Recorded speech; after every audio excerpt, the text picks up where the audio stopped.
Mr. Krishnamurti, in your book, Education and the Significance of Life, you write about discipline. And I remember, and I hope I remembered correctly, that you talk about discipline as essentially beginning with the child or the student, in the sense that the child must be helped to see the cause of his behavior. But now the teacher is the one who helps him do this. And it seemed to me very clear that what you were saying is essentially that discipline rather begins with the teacher, which would require the teacher to be very disciplined himself. And what does it mean, not simply to admonish the child, but to try to penetrate into the cause of his misbehavior? So what do you mean by that word discipline? What does that word mean actually, as it is generally accepted? I think it usually means training. It has to do, of course, etymologically with teaching. Teaching, yes. That's what I was going to say. It has to do, yes, this disciple who learns from the master. It's an act, it is a way of learning, not conforming to a pattern, not subjugating oneself to an ideal, to suppressing oneself in order to be something. I mean, the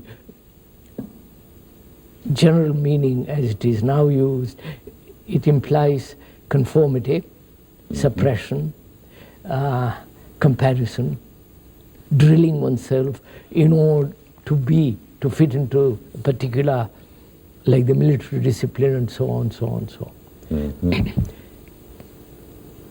All such disciplines must invariably create conflict in the human being. If the child, let us say, very small, is taught the alphabet and how to trace the letter, yes. He must make an A when he's trying to make an A, and not a B. No, no.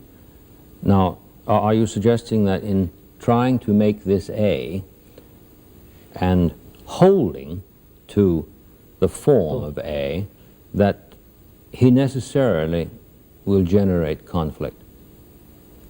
It probably does, but I would rather, if I may suggest, look at it from the point of view of the educator rather than the child. All right. Shall we? Yes, please. What is the function of an educator? Not the educated, not the student, not the child, but what is the function of an educated teacher? Well, I had always thought it was twofold. On the one hand, to draw from the person some manifestation of his latent capacity, and on the other hand, to teach him something different from what he knows now. We are talking about the educator, yes, the we're teacher. talking about the educator. Not the child or the student, No, educator. The educator, the one who educates, I had always thought had this twofold responsibility. Which is? On the one hand, to draw from the student. No, I'm not talking to the student at all. Well, one who is an educator. What is the function of an educator? If I am a teacher, what is my function? What is important? To avail myself to the student in such a way that the student can learn. Which means the educator must establish a relationship with the student. Yes. Which is not hierarchical, authoritarian, you up there and me below, but a relationship of mutual inquiry, study, sharing, communication, all that's implied in the educator, isn't it?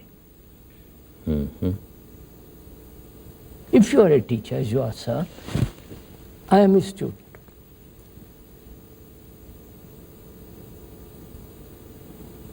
If you are the educator, you must establish a certain relationship with me. Mm-hmm. Is that relationship based on giving me information? No, no. Is it based on this sense of you know, I don't know? Partly. Partly. The meaning, the significance, the authoritarian background of you know, I don't know. Therefore, there is an assumption of authority in that. Do you mind if we go back to the little child? Yes, all right. It is the case that the teacher does know how to make the A, correct? But we'll come back to that. Oh, all right. We'll come back to that. But right. I'm just wondering, what is the quality of relationship between the teacher and the student?